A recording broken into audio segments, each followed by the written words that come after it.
اس کے ایکسپیرینس کو کہ سوسائٹی کس طرح کے اندر کلاس اسٹرگل جو ہے وہ کس طرح جد و جہد کر رہی ہے. مختلف طریقوں سے لوگوں نے مختلف انداز سے لٹریچر کو ڈیفائن کرنے کی کوشش کی. تو ایک ڈیفینیشن ہمارے سامنے یہ بھی آتی ہے کہ سوسائٹی کے اندر لوگوں کی جد و جہد کو ریفلیکٹ کرنے کے لیے ادب کا سہارا لیا جاتا ہے. سو انگلش لٹریچر کی تاریخ جو ہے بیسیکلی وہ میٹیریل، اکنامیکل، سوشل جو کنڈیشنز ہیں سوسائٹی کی انہی کو وہ ریفلیکٹ کر رہی ہوتی ہیں.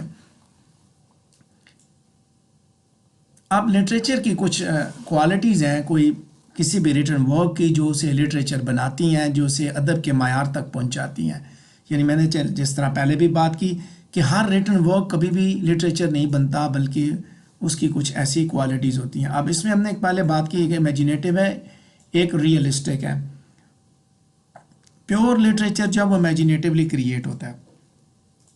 اپلائیڈ لٹریچر جو ہے وہ ریئلسٹک ہوتا ہے. یہ سائنس فکشن جو ہے یا سائنس کی جتنی بھی چیزیں سائنٹیفک انوینشنز جو سائنس کی کتابیں لکھی ہیں وہ بھی لٹریچر ہی ہے، بیسیکلی ادب ہے، کیونکہ آنے والی نسلیں ان کو بھی پڑھتی ہیں، انڈائنگ چیزیں ہوتی ہیں. تو ہم پیور لٹریچر کی بات کر رہے ہیں، یہ یاد رکھیے گا. اب پیور لٹریچر کی کچھ خوبیاں ہیں جن میں سے چند ایک میں آپ کے سامنے یہاں پہ پیش کر رہا ہوں. سب سے پہلے آرٹسٹری، یعنی کہ ہمارے سینس آف بیوٹی کو لٹریچر اپیل کرتا ہے، اٹریکٹ کرتا ہے اسے. اور اس کے ساتھ ساتھ لٹریچر کے اندر ایک انٹلیکچوئل ویلیو بھی ہوتی ہے، یعنی کہ وہ ہماری مینٹل لائف کو انرچ کرتا ہے. کس طرح؟ یعنی کہ وہ ہمیں اس قابل بناتا ہے کہ ہم زندگی اور انسانی فطرت کے بارے میں جو فنڈامنٹل ٹروتھ ہیں ان کو ریئلائز کریں، ہمیں وہ اس قابل بناتا ہے. اس کے ساتھ ساتھ لٹریچر کے اندر سجیسٹیونیس کی کوالٹی بھی ہوتی ہے جس کا تعلق لٹریچر کی ایموشنل پار کے ساتھ ہوتا ہے. آپ جب ڈرامہ کو دیکھتے ہیں تو آپ کی آنکھوں سے آنسو نکل آتے ہیں. جب آپ کوئی سانگ سنتے ہیں تو آپ کو ایک ایستھیٹک پلیئر محسوس ہوتا ہے. اسی طرح اسپریچول ویلیو بھی لٹریچر کے اندر موجود ہوتی ہے کہ یہ اسپرٹ کو ایلیویٹ کرتا ہے، مورل ویلیوز دے کے ہمیں وہ ایک زیادہ بہتر انسان بناتا ہے. لٹریچر ہمیشہ پرماننس کی چیز ہے، یعنی کہ یہ انڈیور کرتا ہے، انڈائنگ ہوتا ہے. اس کے ساتھ ساتھ ادیب کا جو اسلوب تحریر ہے وہی اسے لٹریچر کے معیار تک پہنچانے میں اس کی مدد فراہم کرتا ہے. ایک ایسا طریقہ کار جس کے ذریعے رائٹر جو ہے وہ زندگی کو دیکھتا ہے اور اپنے آئیڈیاز بناتا ہے اور انہیں ایکسپریس کرتا ہے. تو یہ کوالٹیز ہیں 6 کوالٹیز جو کہ لٹریچر کے اندر ہوتی ہیں.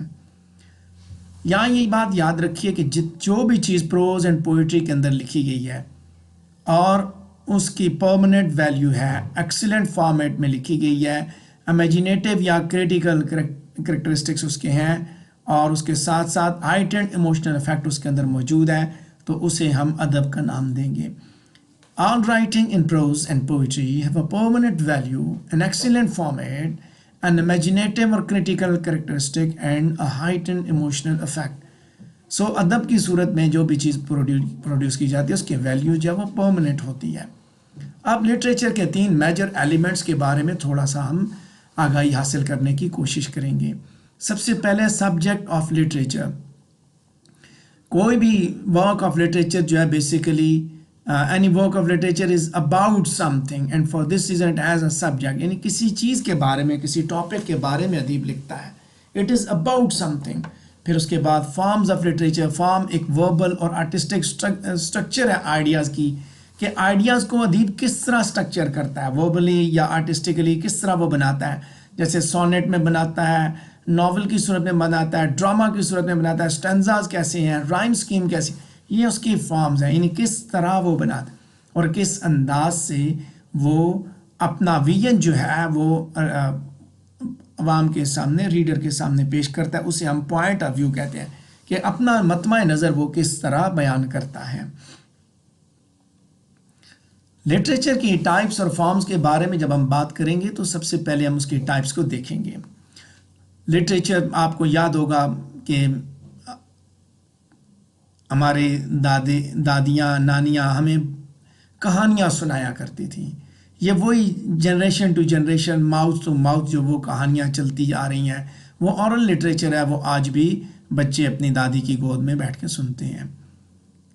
سو اورل لٹریچر جنریشن، نسل در نسل ماؤتھ کے ذریعے پہنچا. اس کے بعد دوسرا لٹریچر وہ ریٹن لٹریچر ہے، ریکارڈڈ یا پرنٹڈ فارم میں آتا ہے، جیسے ناولز ہیں، شارٹ سٹوریز ہیں ایکسیٹرا. جو اورل لٹریچر ہے اس کے اندر فوک سانگز ہوتے ہیں، ٹیلز ہوتی ہیں، ایپکس، بیلڈ، ریڈل، یہ ساری چیزیں اورل لٹریچر کے اندر آتی ہیں. اس کے بعد فارمز کون سی ہیں لٹریچر کی؟ لٹریچر جیسے میں نے پہلے بھی بات کی، ایسا ورک جو کہ ان ڈائنگ کنڈیشن کا ہے، یا تو وہ ایسا ہے جو کہ امیجینیشن پہ بیس کرتا ہے. آپ امیجینیشن کو سامنے رکھیں، وہ جو امیجینیشن پہ بیس کرتا ہے وہ فکشن ہے، اور جو امیجینیشن پہ بیس نہیں کرتا بلکہ ٹرو ہے اس کو آپ نان فکشن کہتے ہیں. امیجینیشن یا ٹروتھ فلنس دو چیزیں لٹریچر کا حصہ ہوتی ہیں. اگر ٹروتھ فلنس ہے تو نان فکشن کے اندر آئے گا، اگر وہ امیجینیٹیولی کریٹڈ ورک ہے تو پھر اسے ہم فکشن کا نام دیں گے. لٹریری فگرز کے بارے میں ابھی ہم بات کریں گے. کچھ نام، کچھ چیزیں آپ کے سامنے آ گئیں گی. جب ہم آتھرز کا نام لیں گے تو اس کا مطلب ہے کہ وہ شخص جس نے کوئی چیز لکھی، کچھ بنائی. اور آتھر میں پھر یہ نہیں بات کلیئر ہوتی یہ ڈرامٹسٹ ہے، ناولسٹ ہے، پوئٹ ہے، ایسسٹ ہے، کوئی بھی ہے. آتھر کے بعد آگے اگر وہ پوئٹری لکھتا ہے تو آپ اس کو پوئٹ کہہ سکتے ہیں، ڈرامہ لکھتا ہے تو آپ اس کو ڈرامٹسٹ کہتے ہیں، ناول لکھتا ہے تو ناولسٹ کہتے ہیں، اور کسی بھی سبجیکٹ پہ ایسے لکھتا ہے تو وہ آپ اس کو ایسسٹ کہتے ہیں. اس کے بعد اگر وہ کوئی ججمنٹ آفر کر رہا ہے یا انٹرپریٹ کر رہا ہے کسی لٹریری ورک کو تو اس کو کریٹک کہتے ہیں، اور وہ شخص جو کہ جرنلزم کو پریکٹس کرتا ہے اسے ہم جرنلسٹ کہتے ہیں. لٹریچر اور تاریخ یہ دونوں ایک دوسرے کے ساتھ بڑے کلوزلی انٹر ریلیٹڈ ہے. ہسٹری جو ہے اس کو لکھا جا سکتا ہے، اور اسی طرح لٹریچر بھی ریٹن فارم میں موجود ہوتا ہے. اور جو ایونٹس جو ہے وہ ایونٹس جن کو آپ لکھ سکتے ہیں وہ ٹرو لٹریچر کا حصہ ہوتے ہیں. یاد رکھیے کہ لٹریچر جو ہے وہ تاریخ کا حصہ ہے. یہاں یہ بات بھی ذہن میں رکھیے گا کہ لٹریچر جو ہے وہ تاریخ سے اس لیے مختلف ہے کہ تاریخ کے اندر ادیب یہ دکھاتا ہے، رائٹر ہسٹری کے اندر آتھر یہ دکھاتا ہے کہ کیا کیا ہوا. لٹریچر کے اندر ادیب یہ دکھاتا ہے کہ کیسے کیسے ہونا چاہیے. یعنی کہ تاریخ کے اندر جھوٹ اور سچ ہو سکتا ہے. لٹریچر چونکہ امیجینیٹیولی کریٹڈ ورک ہوتا ہے لہٰذا وہ کہتا ہے کہ ایسے ہونا چاہیے. ٹھیک ہے، تو اس کے ساتھ آپ اس کو بھی دیکھ سکتے ہیں کہ امیجینیشن کی وجہ سے اس کے ساتھ آپ جھوٹ اور سچ دونوں چیزوں کو جوڑ نہیں سکتے. جب کبھی کوئی ادیب لٹریری ورک کریٹ کرتا ہے تو اس کے پیچھے اس کی سوسائٹی، اس کا مذہب، اس کی جو ریلیجیس تھاٹس ہیں، اس کی جو فلسفی ہے، اس کا بڑا امپیکٹ موجود ہوتا ہے. جب آپ لٹریری ورکس کو اٹھائیں گے تو آپ کو ہولی قرآن اور بائبل سے ریلیٹڈ ریفرنسز ضرور ملیں گے. چونکہ ہم ایم اے انگلش کے کورس کو پڑھنے جا رہے ہیں تو ہمیں قرآن کے حوالے تو یہاں پہ نہیں ملیں گے، لیکن بائبل کے حوالے ہمیں ضرور ملیں گے. بائبل کے مختلف چیپٹرز، جینیسس ہو گیا یا اس طرح old Testament and new Testament, یہ باتیں ساری کی ساری ہمارے سامنے ہوتی رہیں گی. اس کے ساتھ ساتھ جو گریک مائتھولوجی ہے اس کے بارے میں بھی باتیں ضرور آئیں گی. کچھ مشہور لٹریری کمپوزیشن کے بارے میں بھی ہم آگاہی حاصل کرتے ہیں. Iliad, Odyssey, Aeneid, Canterbury Tales, Uncle Tom's Cabin, Divine Comedy, The Songs of Roland, The Book of the Dead, The Book of the Days, 1001 Nights اور The Arabian Nights. یہ سارے کے سارے لٹریری کمپوزیشنز ہیں جو کہ ورلڈ لیول پہ بڑے مشہور ہوئے، اور یہیں سے یعنی کہ ان کے اندر کوئی ایسی چیزیں، کوئی ایسے لینڈ مارک کنٹریبیوشن ہے رائٹرز کے کہ جو اپنے علاقے کے یعنی کہ اپنے آپ یہ کہہ سکتے ہیں اس پرٹیکولر زبان کے لیے ان کا کنٹریبیوشن جو وہ بڑا نمایاں کنٹریبیوشن ہے، مائل سٹون کی صورت میں جو کہ پیش کیا جاتا ہے. آپ کے کورس میں اس میں سے ایک کتاب the prologue to the Canterbury Tales موجود ہے. بہت سی ایسی چیزیں جو کہ جب آپ پڑھتے ہیں تو ان سے پتہ چلتا ہے کہ یہ ساری کی ساری آگے جا کے آنے والے رائٹرز نے انہی چیزوں کو استعمال کیا. لٹریچر کی ژانرز کے بارے میں بات کریں گے. دو طرح کا لٹریچر، پیور لٹریچر جس کی بات دو طرح کا پروڈیوس ہوتا ہے، یا تو وہ پروز فارم میں ہوتا ہے یعنی کہ the one that is based on grammatical structure and natural flow of speech. ٹھیک ہے، ایک کا فوکس گرامیٹیکل سٹرکچر ہے، نیچرل فلو آف سپیچ ہے، اور دوسرے کا فوکس جو ہے وہ ردم ہے. ردمیکل پیٹرنز اس کے اندر ڈیولپ ہوتے ہیں، رائم اور رائم سکیم اس کے اندر موجود ہے، اس کے اندر ردم موجود ہے. سو دونوں کے ڈفرینسز موجود ہیں آپس میں، اسی بنیاد پہ دونوں جدا ہوتے ہیں. سو وہ لٹریچر جو ہے بیسیکلی پروز جو ہے ایک ایسی فارم ہے جس کے اندر گرامیٹیکل سٹرکچر کی بیس پہ ادب پروڈیوس ہوتا ہے، نیچر فلو آف سپیچ ہوتی ہے.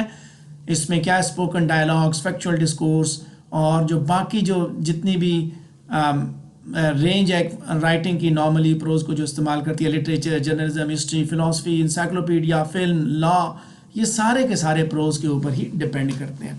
اور پروز کے اندر گرامیٹیکل سینٹنسز موجود ہوتے ہیں جو that build to paragraphs, paragraph کی صورت میں آگے بڑھتے ہیں. Novel, short story, plays, essays, یہ سارے کے سارے پروز کا ہی حصہ ہوتے ہیں.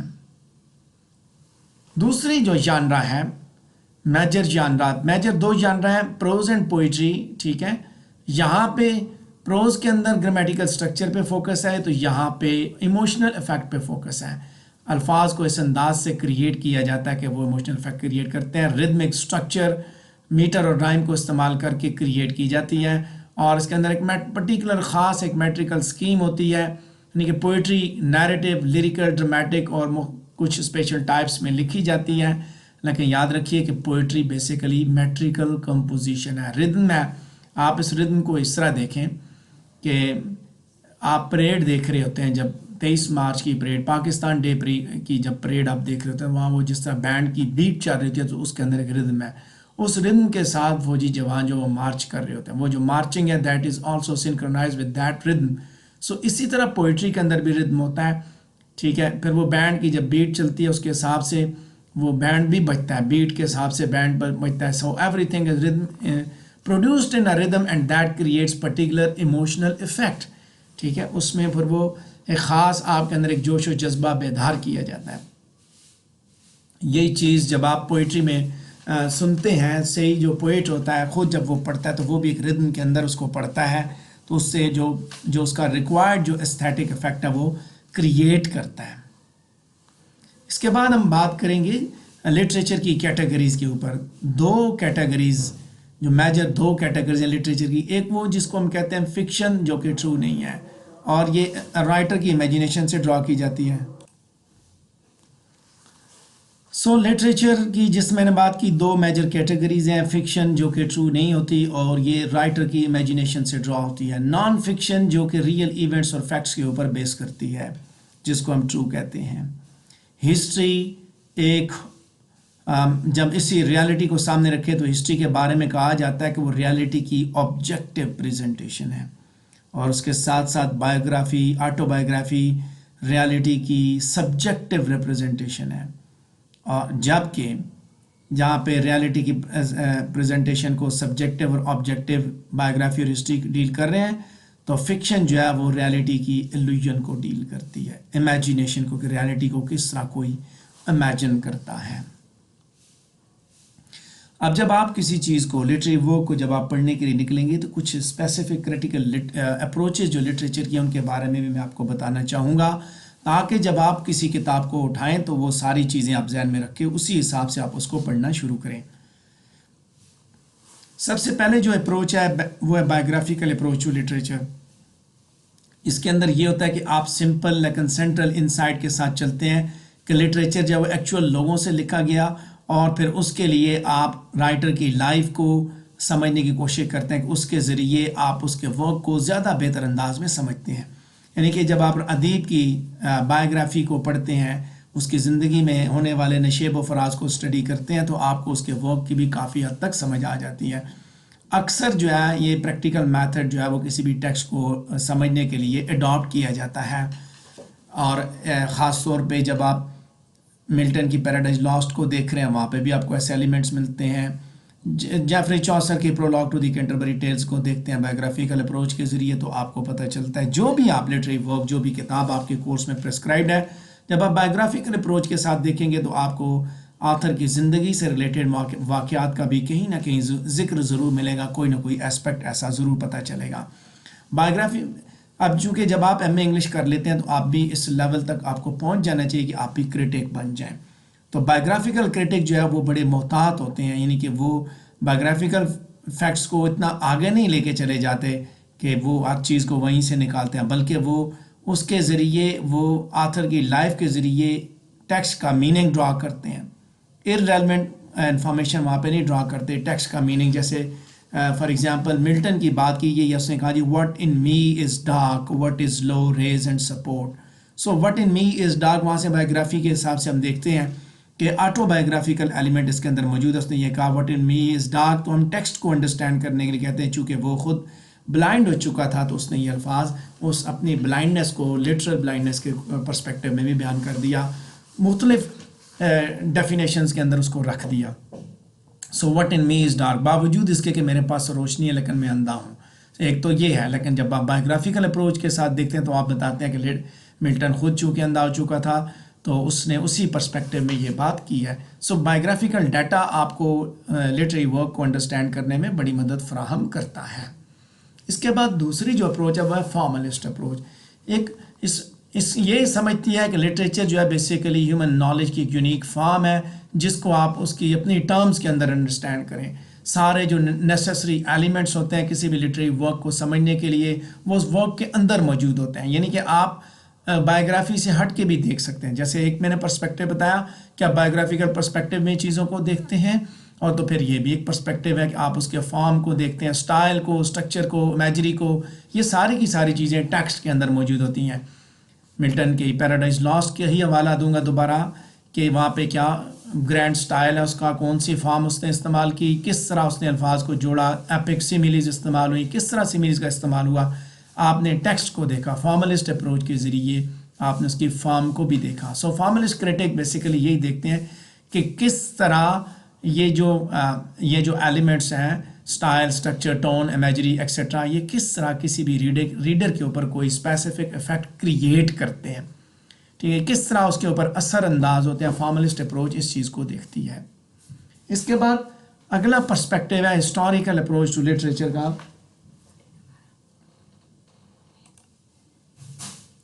لٹریچر کو جب آپ ہسٹوریکل اپروچ کے اندر آپ ڈیل کرتے ہیں تو اس میں کیا ہوتا ہے کہ لٹریری ورک کو آپ سوشل، کلچرل اور انٹلیکچوئل کانٹیکسٹ میں انویسٹیگیٹ کرتے ہیں. جیسے میں نے بات کی کہ بایوگرافیکل اپروچ میں آپ اس کی ذات کو دیکھتے ہیں، فارملسٹ اپروچ میں اس کی فارم کو دیکھتے ہیں. اب یہاں پہ آپ سوشل، کلچرل، انٹلیکچوئل کانٹیکسٹ کو آپ دیکھتے ہیں جس وقت پروڈیوس کیا گیا. سو کانٹیکسٹ جو ہے وہ نارملی اس کی بایوگرافی کے اندر بھی یعنی کہ وہ آلریڈی ایڈڈ ہوتا ہے، وہ ساری چیزیں آپ کو پتہ ہوتی ہیں جب آپ بایوگرافی کی بات کرتے ہیں.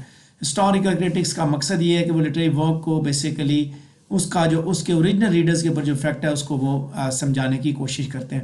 یہاں میں اس ہسٹوریکل اپروچ کے حساب سے ایک بات آپ کو سمجھاتا ہے. چلو ملٹن کی پیراڈائز لاسٹ کو ہی سمجھنے کے لیے جب ہم اس کو دیکھتے ہیں تو اس سے پہلے ہم پیورٹنزم کو دیکھتے ہیں، رینائسنس کو دیکھتے ہیں، ریفارمیشن کو دیکھتے ہیں، ریسٹوریشن کو، ان پیریڈز کو بھی دیکھتے ہیں.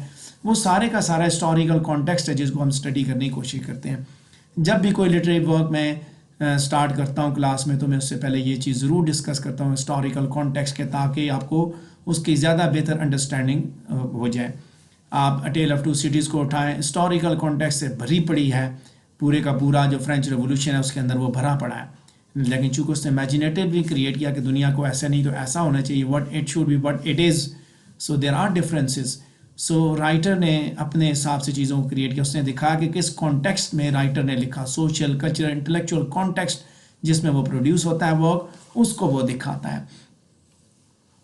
اس کے بعد ایک اور کریٹیسزم ہے جینڈر کریٹیسزم. یہ بھی ایک اپروچ ہے. اس کے ذریعے بیسیکلی آپ یہ دیکھتے ہیں کہ سیکشول آئیڈینٹی کس طرح کسی بھی لٹری ورک کی کریشن میں اپنا جو وہ اثر جو وہ چھوڑتی ہے. اب یہاں پہ دیکھیے جینڈر کریٹیسزم کا جو زیادہ تر جو بلک ہے وہ بیسیکلی فیمنسٹ ہے. اور فیمنسٹ جو پرسیپشن ہے یعنی کہ بیسیکلی ویسٹرن جو تھاٹ تھی اس کے اوپر جو پیٹرارکیکل ایٹیچیوڈ ہے اس کی بڑی ڈومیننس تھی، جس کی وجہ سے کانشیسلی یا انکانشیسلی ان ایگزامنڈ میل پروڈیوسڈ ایزمپشنز جو ہے ان کو چیلنج کیا گیا. فیمنسٹ کریٹیزم جب ہم پڑھتے ہیں مینس کہ جب ہم کہتے ہیں فیمنزم اس ناول کے اندر تو بیسیکلی ہم یہی چیز دیکھتے ہیں جو پیٹرارکل ایٹیچیوڈز ہیں بیسیکلی ان کو آپ دیکھ رہے ہوتے ہیں. سیکشل آئیڈینٹی کس طرح انفلوئنس ہوتی ہے. جب آپ جین آسٹن کی کتاب پرائڈ اینڈ پریجوڈس کو پڑھیں گے تو آپ کو پتہ چلے گا کہ عورت ہونے کے ناطے اس نے اس کے اوپر اسی چیز پہ فوکس کیا کہ ایک عورت کا کیا فوکس ہے اپنی بچیوں کی شادیاں کرانا. اچھا اس کے بعد فیمنزم کے پرسپیکٹیو میں آپ دیکھیں گے ورجینیا وولف کا ناول آپ کے کورس میں ہے تو وہاں پہ بھی آپ کو فیمنسٹ پرسپیکٹیو ملے گا کہ وہ کس طرح دیکھ رہی ہے ان چیزوں کو. یہ ہے جینڈر کرٹیزم کہ اس کے ذریعے آپ امبیلنس کو دیکھتے ہیں ایٹیٹیوڈس کے اندر. اور فیمنسٹ کرٹیزم یہ بھی دکھاتا ہے کہ اس نے عورت کو کیوں ہیرو بنایا, مرد کو کیوں نہیں بنایا, عورت کے ساتھ ایسا کیوں ہوا. فیمنسٹ کرٹکس جو ہے وہ اس چیز کو دیکھتے ہیں سیکشول آئیڈینٹی کسی بھی ریڈر کے اوپر بینگ اے ریڈر کسی کے اوپر کس طرح انفلوئنس ہوتی ہے, کس طرح اس کے ذہن میں مرد اور عورت کی امیج کریٹ ہوتی ہے, کس طرح وہ سوچتا ہے مرد کے بارے میں کیا سوچتا ہے, عورت کے بارے میں کیا سوچتا ہے. وہاں جو چیزیں ہیں جب آپ اس کو پڑھتے ہیں فیمنسٹ کرٹیزم کے اندر رکھ کے پیراڈائز لاسٹ کو خاص طور پہ جو ایو کا کریکٹر ہے اس کو جب آپ دیکھتے ہیں تو آپ کو ایک اندازہ ہوتا ہے کہ یار جان ملٹن عورت کے بارے میں کیا اوپینین رکھتا تھا. یہ چیزیں جینڈر کرٹیسزم کے ڈائمنشن کے اندر آتی ہیں. اس کے اندر رہ کے آپ دیکھتے ہیں جان ملٹن کا یہ اوپینین تھا. جب آپ سیکشول آئیڈینٹی کا انفلوئنس دیکھ رہے ہیں کہ یار یہ عورت کے ساتھ یہ کیا سوچ ہے, سو دس از آل ریلیٹڈ ٹو دیٹ. اس کے بعد اگلی اپروچ ہے سوشیولوجیکل کرٹیسزم. اس کے اندر آپ کلچرل, اکنامک اور پولیٹیکل کانٹیکسٹ کو بیسیکلی ایگزامن کرتے ہیں کہ جس میں یہ لٹریچر لکھا گیا, اور یہ ایگزامن کرتے ہوئے آپ اس چیز کو ایکسپلور کرتے ہیں کہ آرٹسٹ اور سوسائٹی کے درمیان کیا ریلیشن شپ ہے. بعض دفعہ یہ ہوتا ہے کہ آرٹسٹ کی جو سوسائٹی ہے یعنی کہ وہ آپ کو sometimes it examines the artist society to better understand the authors literary works. بعض دفعہ آپ کو سوشیولوجیکل کرٹیسزم سے جب آپ اس کی سوسائٹی کو پڑھتے ہیں, اس جس معاشرے میں وہ رہ رہا تھا, تو آپ اس کے لٹریری ورک کو اچھی طرح سمجھتے ہیں. اور بعض دفعہ سوسائٹل ایلیمنٹس جو لٹریچر کے اندر موجود ہوتے ہیں جن کو ریپرزینٹ کیا جاتا ہے. سوشیولوجیکل کرٹیسزم کے اندر آپ سوسائٹل ایلیمنٹس کو ڈسکس کرتے ہیں. سب سے جو امپورٹنٹ جو انفلوئنشل ٹائپ ہے سوشیولوجیکل کرٹیسزم کی وہ ہے مارکسسٹ کرٹیسزم, جو کہ بیسیکلی اکنامک اور پولیٹیکل ایلیمنٹس ہیں جو آرٹ کے ان کے اوپر فوکس کرتی ہے, اور اس کے ساتھ ساتھ وہ لٹریچر کے آئیڈیالوجیکل کانٹینٹ کے اوپر بھی ایمفیسائز کرتی ہے. کیونکہ مارکسسٹ کرٹیسزم اکثر یہ کہتا ہے کہ جو کچھ پروڈیوس ہو رہا ہے لٹریچر وہ سارے کا سارا پولیٹیکل ہے, یا تو وہ چیلنج کر رہا ہے اسٹیٹس کو یا وہ اس کو انڈورس کر رہا ہے. یعنی یا جو کچھ اسٹیٹس کو جو چل رہا ہے اس کے مقابلے میں کھڑا ہے لٹریچر, یا اس کو مان رہا ہے, اس کو ایکسیپٹ کر رہا ہے. سو فریکوینٹلی ایویلیویٹیو اور ججمنٹل ہوتا ہے. یہ ایک ایسی ٹینڈنسی ہے جس کے ذریعے آپ ریڈکٹیو ججمنٹ دیتے ہیں. جیسے سوویت کرٹکس جو ہے جیک لنڈن, اس کو ولیم فاکنر سے زیادہ بہتر سمجھا جاتا ہے, ہیمنگوے سے, ہنری جیمس سے, کیونکہ اس نے کلاس اسٹرگل کو زیادہ کلیئر انداز میں دیا. یہاں یہ بات یاد رکھیے کہ Marxist criticism that can illuminate political and economic dimensions of literature other approaches overlook. اچھا یہاں یہ بات کہ کلاس اسٹرگل کی جب بات ہم کریں گے تو مارکسسٹ کرٹیسزم کے اندر رہ کے کریں گے. مارکسسٹ کرٹیسزم جو آپ کا سوشولوجیکل کرٹیسزم ہے اس کی بات کرتا ہے جو کلچرل, اکنامک یا پولیٹیکل کانٹیکسٹ کو لے کے چلتا ہے. تو مارکسسٹ کرٹیسزم کے اندر کلاس اسٹرگل نظر آتی ہے. یہ مارکسسٹ کرٹیسزم کے بارے میں جین آسٹن کا ایک کوشچن بھی آتا ہے, she was a Marxist before marks. تو وہ یہ کلاس اسٹرگل ہی تھی, ٹھیک ہے, جو کہ معیشت کے اوپر بیس کرتی تھی, معاشیت کے اوپر نہیں, معیشت کے اوپر. یہ یاد رکھیے گا, معیشت کے اوپر جو بیس کرتی تھی. اکنامک کانٹیکسٹ آپ اس میں دیکھیں وہ کس طرح وہ اس کے اندر وہ شادیاں کروانے کی کوشش کرتی ہے کہ امیر فیملی کے اندر شادیاں ہوں گی تو ان کا فیوچر سیکیور ہو جائے گا. اسی طرح آپ کے ایم اے انگلش کے پارٹ 2 میں ایک کتاب ہے دا چیری آرچرڈ, اس کے اندر بھی یہ مارکسسٹ کرٹیسزم موجود ہے. وہاں پہ بھی یہی اکنامک اور پولیٹیکل کانٹیکسٹ دونوں کو ایگزامن کیا گیا ہے, دکھایا گیا کہ کس طرح وہ کوشش کرتے ہیں کلاس جو ہے وہ جدوجہد کر کے اوپر کی طرف آ رہی ہے, کلاس چینجنگ ہو رہی ہے, کلاس کس طرح بدل رہی ہے. کسی پیرائے میں مارکسسٹ پرسپیکٹیو جو ہے وہ بیک گراؤنڈ میں دیکھا جائے تو چوسر کی prologue to the Canterbury Tales کے اندر بھی محسوس کیا جا سکتا ہے. وہاں پہ بھی ہم جب کلاسز کی بات کرتے ہیں کہ ایک نئی کلاس سے مرج ہو رہی ہے تو اس کا بھی بیسیکلی اس کا بھی پرسپیکٹیو یہی ہوتا ہے. تو جو چیز اس کے اندر سمجھنی آپ نے وہ یہ ہے کہ Marxist criticism basically class struggle کے بارے میں بات کرتا ہے، اور یہ کلاس کلچرل، اکنامک یا پولیٹیکل کانٹیکسٹ میں ہی جدوجہد کر رہی ہوتی ہے، اور جدوجہد کر کے وہ آگے کی طرف بڑھنے کی کوشش کرتی ہے، یعنی کہ اپنے لیول سے جس کلاس میں وہ ہے اس سے آگے سوسائٹی کے اندر اپنا بہتر مقام حاصل کرنے کی جدوجہد کرتے ہیں۔ اسی کے ساتھ ہمارا یہ ٹاپک بھی کمپلیٹ ہوتا ہے کہ لٹریچر کیا تھا۔ میں نے کوشش کی کہ اس کو مختلف طریقے سے آپ کو سمجھایا جائے۔ تو یہاں یہ بات یاد رکھنے، لٹریچر کو میں وائنڈ اپ کرتے ہوئے بتاؤں گا کہ best expression of best ideas reduce to writing, بہترین انداز میں بہترین آئیڈیاز کو لکھنے کا نام ہے لٹریچر۔ اور جب آپ لٹریچر کو پڑھیں گے، خاص طور پہ جب ایم اے انگلش کی کتابوں کو پڑھیں گے، تو مذہب کا لبادہ آپ نے اتار دینا ہے۔ ہمارا مذہب ہمیں جو عقائد دیتا ہے وہ بالکل ہماری زندگی کا حصہ ہے، اور اسی کے اوپر ہماری زندگی ہیئر اور ہیئر آفٹر دونوں پہ بیس کرتی ہے۔ لیکن جب آپ انگلش لٹریچر کی چیزیں پڑھیں گے تو اس وقت آپ نے صرف لٹریچر کو ہی پڑھنا، اس کو ہی سمجھنا ہے، لیکن انگریزی لٹریچر کو اپنی زندگی کا حصہ نہیں بنانا۔ ہمارا اپنا ادب ہے، ہماری اپنی تاریخ ہے، ان کا اپنا ادب ہے، ان کی اپنی تاریخ ہے۔ ہر جو لٹریچر ہوتا ہے اس کے اندر اس کی جو سوسائٹی اور اس کا مذہب جو ہے اس کے اوپر بہت زیادہ اثر انداز ہوتا ہے، ان کی روایات اس کے اوپر بہت زیادہ اس کے اوپر گہرا اثر چھوڑتی ہیں۔ تو ہمارے ادب کے اندر ایسی کوئی چیز نہیں ہے جو کہ اسلام کے بنیادی اصولوں سے ٹکرا رہی ہو۔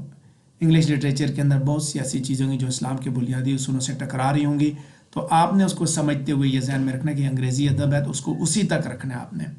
وہاں پہ نہ صرف کرسچینٹی سے بلکہ اسلام کے ساتھ ساتھ کرسچینٹی سے بھی ٹکرا رہی ہوتی ہے، کیونکہ وہاں پہ پیگن لٹریچر بھی موجود ہے، گریک میتھولوجی سے وہ بڑے زیادہ، یا گریک لٹریچر سے بہت زیادہ وہ امپریس تھے، تو وہ چیزیں بھی وہاں پہ موجود ہیں۔ تو امید کرتا ہوں کہ انشاءاللہ آپ ایم اے انگلش کی کلاسز اٹینڈ کرتے ہوئے انجوائے کریں گے، اور اگلے لیکچر میں میں کوشش کروں گا کہ آپ کو پوئٹری کے اوپر تھوڑا سا بریف کروں، تاکہ ہم پھر آگے ایم اے انگلش کی کلاس کو لے کے آگے بڑھیں۔ اسی کے ساتھ ہمارا یہ لیکچر بھی کمپلیٹ ہوا۔ ڈھیر ساری دعاؤں کے ساتھ مجھے دیجیے اجازت۔ السلام علیکم ورحمۃ اللہ۔